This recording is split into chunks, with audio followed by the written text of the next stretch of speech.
Hello అందరికీ నమస్తే అండి. ఇక్కడ కనిపిస్తుంది వంకాయ పప్పు. వంకాయ పప్పు అనంగానే నా కలీగ్స్ అయితే కానివ్వండి అండ్ నా పేరెంట్స్ చాలామంది వంకాయతో పప్పు చేస్తారా, కుదిరితే ఒక రీల్ చేసి పెట్టండి అని అడిగారు. సో వాళ్ళ కోసం ఈ రీల్ మీకు తెలిసి ఉంటే స్కిప్ చేసి స్క్రోల్ చేసేయండి, తెలియకపోతే ఒకసారి ట్రై చేసి కామెంట్ చేసేయండి.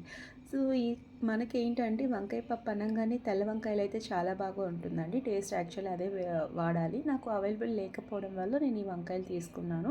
ఇది కుక్కర్లో అయితే మీరు ఇక్కడ కనిపిస్తున్నట్టు పచ్చిమిర్చి, కందిపప్పు, వంకాయలు కట్ చేసి, అలాగే టమాటో, ఆనియన్స్, ఇక చింతపండు, కొంచెం పసుపు, కొద్దిగా సాల్ట్, కొద్దిగా నూనె వేసి మీరు ఒక 4-5 విజిల్స్ పెట్టేసుకోవచ్చు. నేను అదే ప్రాసెస్లో ఇక్కడ నార్మల్ స్టీల్ పాత్రలో చేశానండి, కుక్కర్లో వాడలేదు. ఈ మధ్య బంద్ చేశాను.